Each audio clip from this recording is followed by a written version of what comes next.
Nous avons le plaisir aujourd'hui de vous présenter le livre gris du BTP qui s'intitule « Quand le BTP va, tout va ». C'est un livre qui résulte des ateliers du BTP auxquels la plupart d'entre vous avez participé entre le 12 et le 14 mars 2018. C'est un livre qui résume donc le contenu de ces ateliers, qui fait un état des lieux de la situation, qui propose une vision prospective et qui propose de manière très concrète une série de dispositions, d'orientations et d'actions pour construire la Martinique de demain à travers plusieurs chapitres. On va les développer. Je voulais tout d'abord vous rappeler la méthode, puisque je crois que ce qu'il faut saluer aujourd'hui, c'est plus la méthode que le contenu qui en résulte, puisque quand nous avons commencé ces ateliers au mois de mars, la page était complètement blanche. Elle était blanche et à côté de la page, il y avait des inquiétudes, il y avait quelques constats, mais il n'y avait pas d'orientation, il n'y avait pas de piste, il y avait vraiment un sentiment de chaos. Et je crois que 3 mois après, et grâce au travail co-construit par l'ensemble des acteurs qui se sont mis autour des tables pendant 2 jours, on peut enfin dégager un squelette, une ossature et un plan d'action qui doit pouvoir maintenant guider la réflexion du secteur du BTP pour les années à venir. C'est en tout cas tout le succès que je souhaite à ce travail. Et donc ces ateliers ont duré 2 jours et demi, puisqu'ils ont commencé par une conférence plénière qui avait été donnée par un éminent architecte, Rudy Ricciotti, qui a, je crois, frappé les esprits par son discours très humaniste, puisqu'il nous a rappelé une vérité simple, c'est que derrière le BTP, il y a des hommes, et qu'au fond, c'est la qualité de ces hommes qui est le moteur de tout, et c'est peut-être souvent ce qu'on a tendance à oublier quand on parle économie. Et puis, les 2 journées suivantes, on a égrené des séances de travail à travers 7 tables rondes. Alors, je vais vous les rappeler, puisque chaque table ronde avait pour objectif d'investiguer des périmètres et de faire réfléchir de manière collective sur ces thématiques, en mélangeant des publics issus à la fois du monde des professionnels du BTP, mais aussi des personnalités engagées, des services de l'État. Bref, nous avions autour de la table une mosaïque de personnes, et c'est, je crois, ce qui fait la richesse des conclusions. Le premier atelier était intitulé « Et si le BTP se libérait de ses contraintes ?» Ensuite, « Et si la commande n'était pas que publique ?» Et si le changement climatique était une opportunité? Et si la Martinique devenait l'experte de la prévention des risques naturels? Et si la Martinique devenait le pilote mondial de la norme tropicale? Et si la Martinique se projetait dans l'avenir? Et si le BTP innovait pour développer l'emploi? Cette question qui finalement, bien que ça ne soit jamais exhaustif, mais en tout cas, c'était cette question qui avait la volonté de couvrir l'ensemble des problématiques du BTP et d'aller chercher plus loin que les contraintes purement sectorielles, puisque derrière le BTP, il y a surtout une dimension de développement économique global. Et c'est d'ailleurs pour ça que ce livre qui en ressort est intitulé « Quand le BTP va, tout va », qui est une manière de dire que le BTP est peut-être le point de départ du succès d'une économie générale. C'est peut-être un slogan de bon sens qui faisait florès dans les années 70, et on a estimé qu'il était bon de le remettre à l'ordre du jour aujourd'hui, parce qu'on ne peut pas construire un développement économique si on a ce socle-là qui est démoli. Il faut quand même se poser de vraies questions. Ce n'est pas pour le BTP qu'on agit, mais c'est parce que le BTP est essentiel pour le devenir de la Martinique qu'il faut rétablir, qu'il faut réparer le secteur du BTP. Alors, le livre que vous avez entre les mains n'est sans doute pas exhaustif, encore une fois. Ce ne sont que les conclusions de ces ateliers. Il est respectable parce que derrière chacune de ces pages, ce sont les avis des uns et des autres. On a essayé de restituer dans leur simple vérité et dans leur objectivité, qu'on a reclassé dans un mode de lecture qui se veut bien construit, mais qui en tout cas n'a rien évacué de ce qui a été dit. Il y a une mise en cohérence donc, de ce travail qui est proposée. L'idée est encore une fois de ne pas dire que ce qui est dedans, c'est la vérité, bien qu'il y ait des vérités dans ce livre-là. Mais en tout cas, si ce livre peut être le point de départ d'une inspiration positive pour donner du grain à moudre aux décideurs, si ce livre peut être le point de départ d'une fédération des énergies, des acteurs du BTP pour construire un projet commun, si ce livre peut être un point de rencontre, je crois qu'il aura fait son travail. Parce que nous, quand on a commencé à travailler sur ce dossier, nous qui ne sommes pas du tout du secteur du BTP, je tiens à le rappeler, nous étions un petit peu effarés de voir à quel point ce monde était un peu éparpillé et un peu désemparé. Et il nous a paru, enfin, on a eu des discussions assez régulières avec Steve sur le sujet, que c'était important qu'une union se refasse autour de ce secteur. Et ce livre-là, je crois, est le symbole, la concrétisation de cette union, puisque personne ne peut dire qui l'a écrit, puisque tout le monde l'a écrit. Tous les acteurs du BTP l'ont écrit, quels qu'ils soient. Donc, je crois que chacun doit s'y retrouver. Et quand on a un travail aussi bien co-construit, ben, je pense que là, on a le point de départ d'une démarche d'union qui doit renforcer maintenant votre approche quand vous irez devant les décideurs, que ce soit des décideurs d'État, des décideurs de collectivités ou autres. Et ce sera un peu la clé d'entrée dans ces sphères. Alors, il rappelle un état des lieux. Je ne vais pas y revenir. Je vais laisser le président Steve vous rappeler l'état des lieux du secteur du BTP. La deuxième partie de ce livre, c'est une vision projetée. Alors, ce que certains nous ont dit que c'était une vision un peu utopique, mais je dirais que par définition, une vision doit être utopique. Et donc, on a voulu imaginer ce que serait une belle Martinique dès lors que le socle du BTP est réparé. Et là, on s'est amusé à inventer la Martinique de demain, mais qui n'est pas si éloignée de nous. Et l'idée derrière ce texte un peu lyrique, c'est de démontrer qu'on peut décider d'un avenir si on se donne les moyens aujourd'hui. Il n'y a pas de fatalité. Et je crois que ce texte a cette vertu de nous projeter positivement, simplement en rappelant qu'il y a des prérequis et que les prérequis se retrouvent bien souvent dans la thématique du BTP. Et puis enfin, la troisième partie de ce livre est intitulée « Les propositions du BTP ».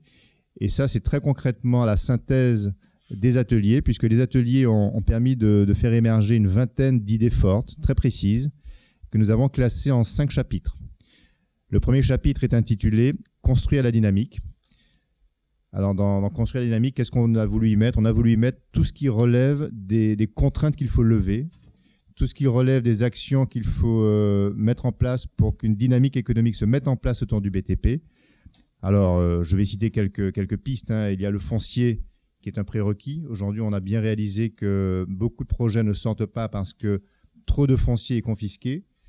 Et donc, il y a une vraie réflexion à mener sur la libération du foncier si on veut que des projets sortent et que donc le BTP s'active.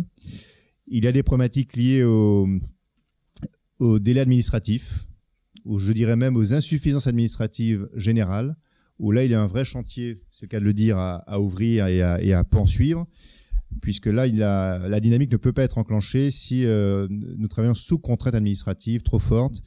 Et donc là, nous proposons quelques pistes d'action prioritaires. Il y a également la thématique de la défiscalisation qui est revenue comme étant le moyen, là aussi, de libérer de la dynamique. On a tous l'expérience des années 86-2006 qui ont été des années porteuses pour l'économie, pour l'emploi, pour le BTP et qui correspondaient comme par hasard à une grande période de dynamique de défiscalisation. Et puis c'est quand la défiscalisation a commencé à s'éteindre que le BTP s'est effondré. Eh bien, je crois qu'il faut regarder ça de manière très claire, très froidement pour faire une corrélation et remettre sur la table ce sujet. On a également évoqué la défiscalisation des aménagements publics. Là aussi, c'est une idée qui est sortie et qui mérite complètement absolument par la SAFI, qui mérite d'être poussée. Et puis la problématique des logements sociaux qui en soi est un moyen de construire la dynamique, puisque nous sommes dans l'insuffisance objective en matière de volume de logements sociaux lancés et construits, notamment quand on se compare à ce qui se fait dans les îles voisines. Le deuxième chapitre, et ça c'est un peu l'idée forte qui ressort de ces ateliers, c'est le tourisme. Alors ça paraît assez bizarre de dire, quand on parle du BTP, on parle tourisme. En réalité, les 7 tables rondes convergeaient vers cette idée centrale qui est de dire il faut une politique territoriale, une stratégie territoriale pour la Martinique qui soit claire, de manière à ce que le BTP se mette au service d'une vision. Et cette vision, très clairement, ce qui s'en est dégagé, c'est que le tourisme doit être l'axe prioritaire pour tirer la Martinique et entraîner derrière elle toutes les solutions que le BTP doit construire. Donc, c'est de là qu'on a poussé l'idée des 12 000 chambres d'hôtel qui sont nécessaires pour que la Martinique devienne une vraie destination touristique, avec donc un certain nombre de chambres à construire d'urgence et d'autres à rénover. Il y a un parc de chambres d'accueil évalué à 12 000 chambres qui serait là pour le coup qui ferait l'objet d'un plan majeur. On a également parlé du spiritourisme et de l'impact sur le BTP qu'une vraie politique du spiritourisme pourrait avoir, notamment sur les équipements de chais, les équipements liés aux différentes distilleries pour les réaménager et en faire des points de visite touristique. Il y a là de véritables chantiers qui ont le mérite de ne pas mobiliser des fonds publics, mais de mobiliser des fonds privés qui sont prêts à condition que la Martinique s'inscrive dans cette dynamique. Et derrière cette vision, il y a aussi toutes les potentialités qu'une réhabilitation de nos patrimoines peuvent enclencher comme type de travaux pour le BTP. Le troisième chapitre, c'est la sûreté, construire la sûreté, où là on a bien vu qu'il y a des insuffisances majeures, notamment sur la thématique de l'eau, sur les insuffisances en matière de normes parasismiques et paracycloniques, avec des besoins de confortement du bâti, avec la volonté notamment de développer des expertises parasismiques et paracycloniques en Martinique.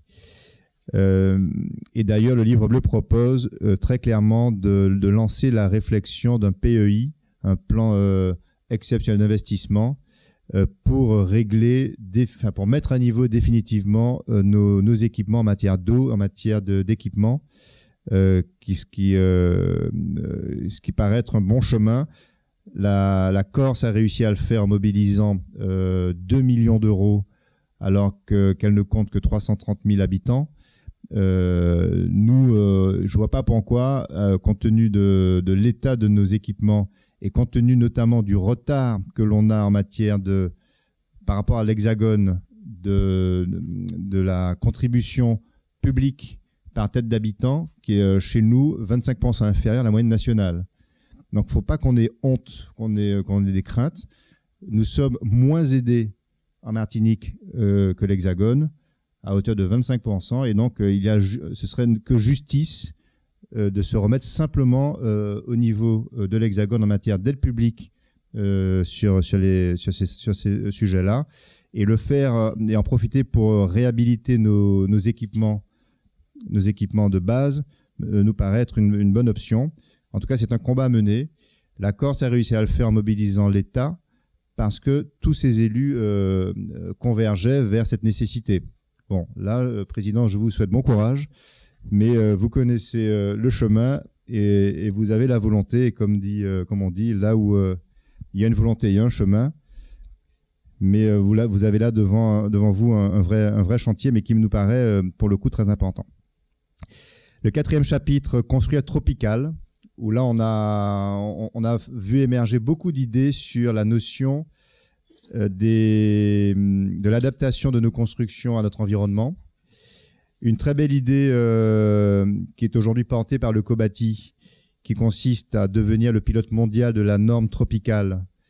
Et là, à notre sens, un chantier prioritaire, parce que créer cette norme qui n'existe pas et qui concerne des centaines de millions d'individus sur la planète, eh bien, nous avons l'opportunité aujourd'hui en Martinique d'être le pilote de cette norme-là et de l'exporter au niveau planétaire. Donc, nous ne sommes pas très loin de l'aboutir. Un peu de volonté, un peu d'intelligence collective et un petit peu de temps, en moins d'1 an, je pense qu'on peut sortir résolument cette norme et la revendiquer au plan planétaire. Donc ça, c'est un chantier qui est piloté par le COBATI, je crois. Et je crois que nous devons encourager cette initiative puisque là, elle porte une vision extrêmement stratégique et extrêmement importante.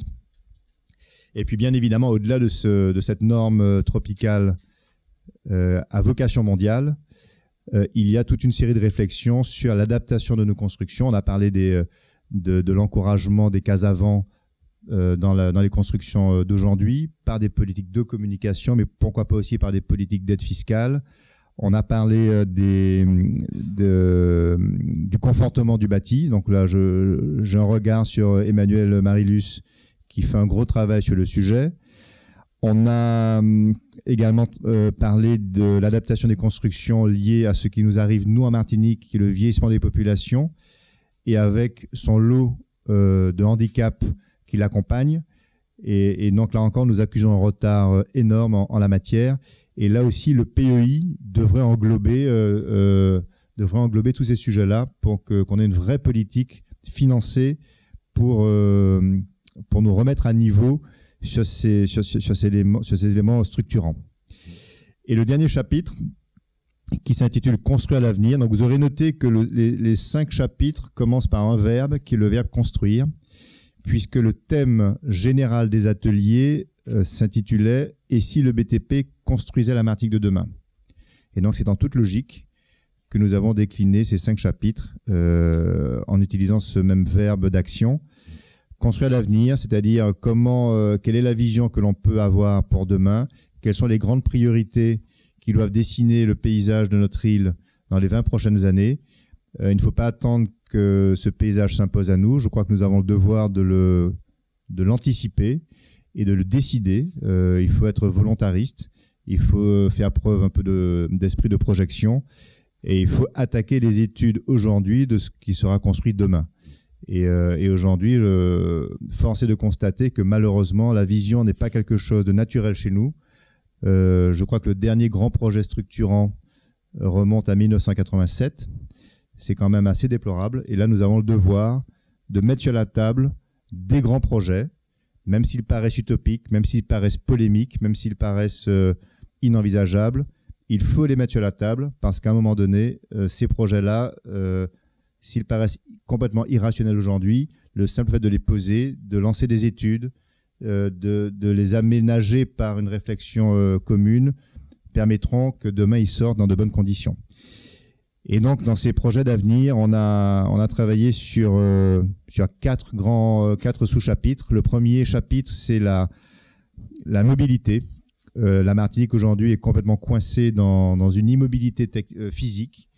Un déficit de réseau routier, une organisation du réseau routier en étoile avec un seul centre qui est Fort-de-France, qui fait que nous sommes structurellement engorgés.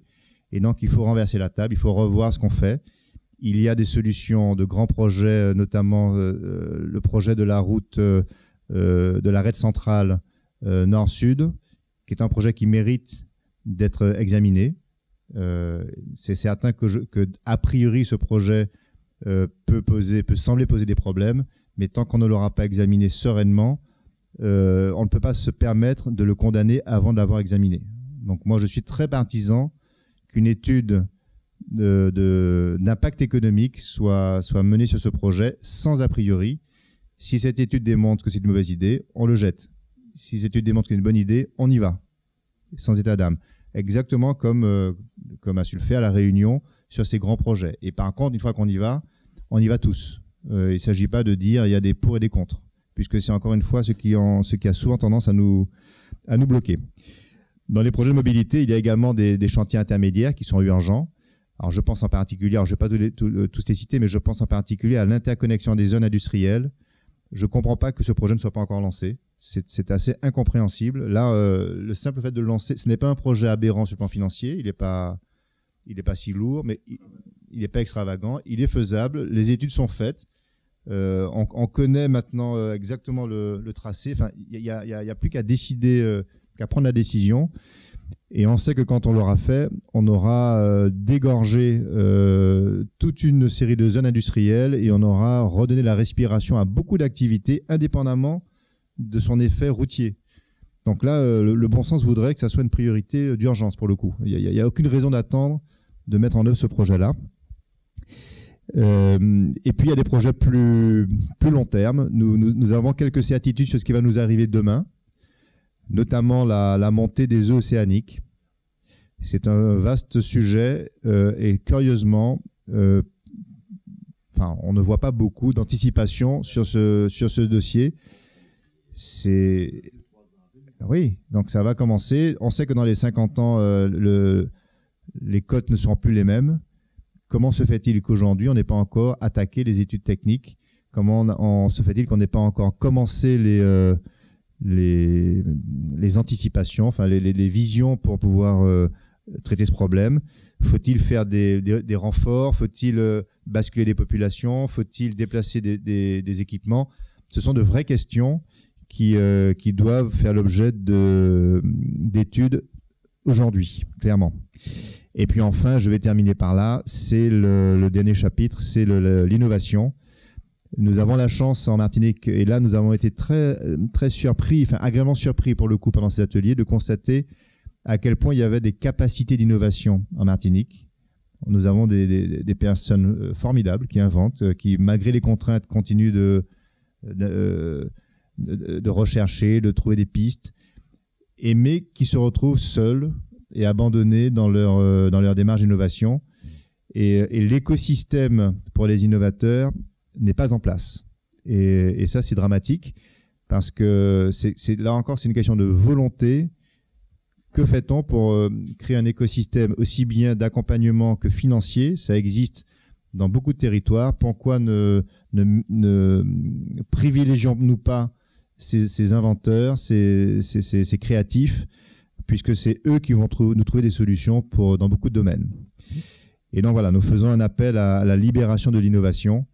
On a eu quelques exemples qui ont fait froid dans le dos quand on constate que des innovations qui ont été primées au niveau mondial en Martinique, qui ont des médailles d'or au niveau mondial, qui gagnent des prix à Berlin, qui gagnent des prix je ne sais où, qui sont reconnus sur la planète comme étant les champions du monde de l'innovation dans leur secteur, et quand ils arrivent en Martinique et qu'ils veulent enclencher une démarche administrative pour obtenir un accompagnement des fonds européens au titre de l'innovation, on leur explique que leur problème n'est pas si innovant que ça. Bon, c'est un peu... là on est un peu dans une impasse assez incompréhensible. Moralité, je crois qu'il n'y a pas un seul dossier qui, au titre de l'innovation, ait obtenu des aides européennes en Martinique. C'est hallucinant. Pour mémoire, à La Réunion, je crois qu'il y a plus de 200 dossiers qui ont été accompagnés par les mêmes aides européennes, à tel point que les entreprises de La Réunion elles-mêmes se disent il faut freiner nos innovations parce qu'on est en train de tout consommer et ça va se retourner contre nous. Bon, j'aimerais bien qu'on ait ce genre de problème en Martinique. Voilà, Président, donc je vous ai un peu présenté rapidement le contenu de ce livre. Il est à votre disposition, lisez-le, relisez-le, faites-nous vos remarques. Il doit être complété, je pense. Il n'est pas parfait, loin de là, mais il a le mérite, en tout cas, de bien synthétiser ce qui s'est dit et surtout de résumer une pensée qui vous permettront peut-être de franchir quelques portes utiles dans vos démarches sectorielles. Mais je crois que tu as tout dit, tu as fait exprès, mais je suis bien content. Comme ça, je n'ai pas à beaucoup parler. Et c'est très bien. Et bon, c'est vrai que tu as dit que quand nous avons entamé cette démarche, il est vrai, le secteur étant, je dirais, à l'arrêt complètement, les entreprises du secteur avaient le nez dans le guidon pour savoir qu'est-ce qu'il faut faire demain. Et la proposition importante est de savoir, bon, nous avons demain, mais aussi nous devons remplacer un petit peu ce qui aurait dû être fait par, je dirais, nos politiques, à savoir l'avenir, construire un avenir pour la Martinique. et donner sa place au secteur. Le constat que nous avons fait concernant la situation du bâtiment, nous n'allons pas le reprendre, hein. Nous avons été très succincts dessus. Mais on sait, hein, les chutes importantes de ciment qui prouvent que le secteur souffre, les baisses d'activité concernant les collectivités, et nous savons, ils nous racontent leurs problèmes, mais ils n'ont pas de vision pour sortir de l'ornière. Peut-être qu'ils attendent que ce soit nous qui leur portons la solution. Bon, nous leur portons une solution à moyen et à long terme, à savoir, mais le livre-glis du secteur du BTP. Et je pense qu'avec ça, ils ont un outil important. Comme l'a développé Emmanuel, il y a des choses qui sont d'une aberration. La montée des eaux, c'est une aberration. Le problème de la construction ou de la rénovation de tous les châteaux d'eau que nous avons en Martinique, on sait très bien que si demain matin, il y a un tremblement de terre important, on n'a plus d'eau en Martinique. Alors, je parle des châteaux d'eau, mais le problème de l'eau qui est important, certains départements réussissent à trouver une solution. Pourquoi nous ne trouvons pas de solution? Mais à moyen terme, à long terme, on sait que quand l'eau sort de l'usine, il perd 40 à 60% en cours de route. Donc il y a un travail important à faire puisque nous voulons nous inscrire dans une dynamique. Et c'est ce que montre un petit peu le livre, hein. C'est vrai, nous avons fait, nous avons montré, nous avons réfléchi, nous sommes projetés dans comment voir la Martinique dans 10-20 ans et comment le bâtiment peut s'inscrire dans cette évolution, ce qui prouve que le bâtiment a toute sa place dans, je dirais, la dynamique que pourraient donner nos hommes politiques au devenir de la Martinique. On a parlé d'un phénomène important, le vieillissement de la population. Et il y a beaucoup de choses à faire pour pouvoir nous mettre à niveau, ne serait-ce que pour respecter les règles, d'accessibilité, etc. Voilà, je ne serai pas plus long. Travail conséquent, ça a mobilisé beaucoup de personnes. Beaucoup de gens se sont intéressés. Nous avons eu des hommes politiques. Si tu permets, hein, Président, il faut bien que je dise ce qu'il y en est. Mais il y a beaucoup d'hommes politiques qui devraient être là avec nous, qui ont non seulement refusé de venir, mais qui ont aussi demandé à, entre guillemets, y compris leurs salariés, de faire attention, qu'ils n'ont pas compris l'idée des ateliers du BTP. Pour eux, les ateliers, c'était contre. Et nous leur avons prouvé, nous avons prouvé par ce bouquin, on le prouve, que nous sommes contre personne. Nous sommes pour l'avenir de la Martinique, nous sommes pour construire la Martinique et nous leur tendons la main, construisons la Martinique ensemble. Et c'est ce qui est le plus important. Et j'espère qu'à travers la lecture qu'ils auront de ce livre-là, ils comprendront que nous avons une vision pour la Martinique et nous voulons inscrire le BTP dans cette vision.